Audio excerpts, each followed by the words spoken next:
प्रिय विद्यार्थियों, हम रूसी क्रांति पढ़ रहे हैं। तो रूसी क्रांति से पहले की जो सामाजिक स्थिति थी रूस की, उसके बारे में पढ़ रहे थे।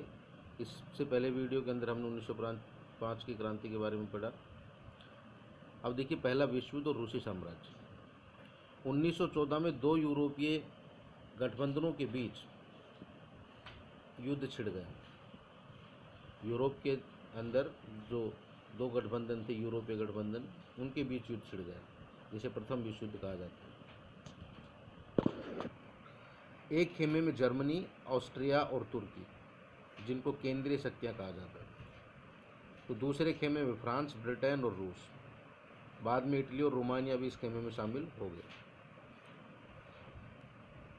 इन सभी देशों के पास विशाल वैश्विक साम्राज्य थे, इसलिए यूरोप के साथ साथ यह युद्ध यूरोप के बाहर भी फैल गया था। इसी युद्ध को पहला विश्व युद्ध कहा जाता है।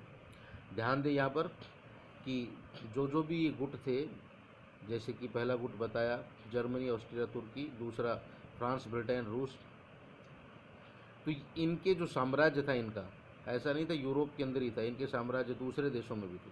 जैसे कि अगर हम ब्रिटेन की बात करें तो ब्रिटेन का साम्राज्य हमारे देश भारत में भी था। भारत ब्रिटेन का उपनिवेश रहा है। तो ये जो विश्व युद्ध था यूरोप के बाहर भी फैल गया था। इसी युद्ध को पहला विश्व युद्ध कहा जाता है, प्रथम विश्व युद्ध कहा जाता है। इस युद्ध को शुरू में रूसियों का काफ़ी समर्थन मिला। जनता ने जार का साथ दिया, जार यानी कि रूस का सम्राट। लेकिन जैसे जैसे युद्ध लंबा खिंचता गया, जार ने ड्यूमा में मौजूद मुख्य पार्टियों से सलाह लेना छोड़ दिया। यानी कि जब लंबा युद्ध हो गया तो फिर बाद में पार्टियों से सलाह लेना छोड़ दिया। उसके प्रति जन समर्थन कम होने लगा। जर्मनी विरोधी भावनाएं दिनों दिन बलवती होने लगी। जर्मनी विरोधी भावनाओं के कारण ही लोगों ने सेंट पीटर्सबर्ग का नाम बदलकर पेट्रोग्राद रख दिया। यहाँ पर देखिए, जो जर्मनी जो था रूस के विपरीत गुट था, जो विपरीत गुट था उसके अंदर शामिल था। तो जर्मनी विरोधी भावनाएं रूस के अंदर बलवती होती गई, उनका विरोध होता गया, और इसी का परिणाम था कि सेंट पीटर्सबर्ग का नाम बदलकर पेट्रोग्राद कर रख दिया गया, क्योंकि सेंट पीटर्सबर्ग जर्मन नाम था। ध्यान दिया पर जारीना, जार की पत्नी यानी कि महारानी, जो सम्राट होता था उसकी पत्नी को बोला जाता था रूस में जारीना। जारीना की पत्नी अर्थात महारानी। अलेक्सांद्रा के जर्मन मूल का होने, यानी कि जर्मनी के होने की वजह से, और उसके घटिया सलाहकारों, खास तौर से रासपुतीन नामक एक सन्यासी। तो देखिए, जो महारानी थी रूस की, जिसे जारीना कहा गया, उसके सलाहकार जो थे वो घटिया थे, और ख़ास रूप से एक सलाहकार था जिसका नाम था रासपुतीन नामक सन्यासी, ने राजशाही को और अलोकप्रिय बना दिया।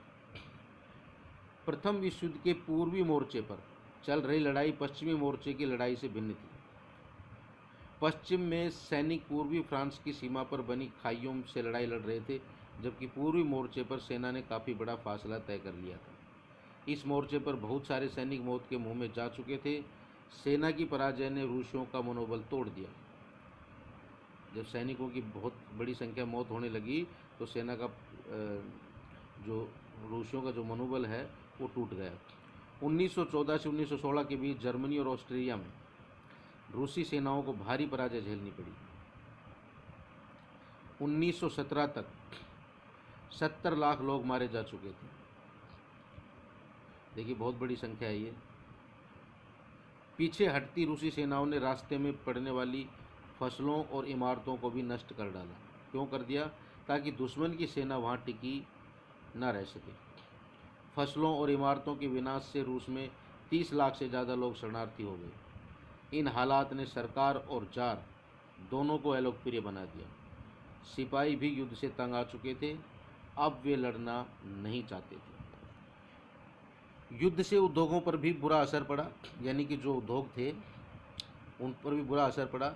रूस के अपने उद्योग तो वैसे भी बहुत कम थे, अब तो बाहर से मिलने वाली आपूर्ति भी बंद हो गई, क्योंकि बाल्टिक समुद्र में जिस रास्ते से विदेशी औद्योगिक सामान आते थे उस पर जर्मनी का कब्जा हो चुका था। यानी कि जो सामान रूस के अंदर आता था बाल्टिक सागर से, वहाँ पर जर्मनी का कब्जा हो गया था।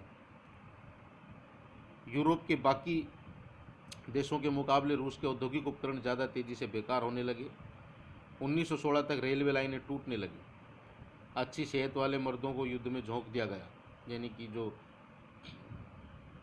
हष्टपुष्ट लोग थे उनको युद्ध में झोंक दिया गया। देश भर में मजदूरों की कमी पड़ने लगी और ज़रूरी सामान बनाने वाली छोटी छोटी वर्कशॉप ठप होने लगी। ज़्यादातर अनाज सैनिकों का पेट भरने के लिए मोर्चे पर भेजा जाने लगा, क्योंकि युद्ध चल रहा था तो युद्ध के दौरान सैनिकों के लिए खाना आवश्यक था, इसलिए अनाज को वहाँ पर भेजा जाने लगा। शहरों में रहने वाले लोगों के लिए रोटी और आटे की किल्लत पैदा हो गई। 1916 की सर्दियों में रोटी की दुकानों पर अक्सर दंगे होने लगे। देखिए बहुत भयावह स्थिति थी ये, यानी कि रोटी के लिए दंगे होने शुरू हो गए। देखिए ये जो चित्र दिखा रखा है ये प्रथम विश्व युद्ध के दौरान सैनिकों का चित्र है। ये देखिए इसके अंदर पहले विश्व युद्ध के दौरान रूसी सिपाही शाही रूसी सेना को, जिसे जो रूस की सेना थी उसे शाही रूसी सेना कहा जाता था। सेना को रूसी स्टीम रोलर कहा जाता था। यह दुनिया की सबसे बड़ी सशस्त्र सेना थी। जब इस सेना ने अपनी निष्ठा बदलकर क्रांतिकारियों को समर्थन देना शुरू कर दिया तो जार की सत्ता भी ढह गई। धन्यवाद।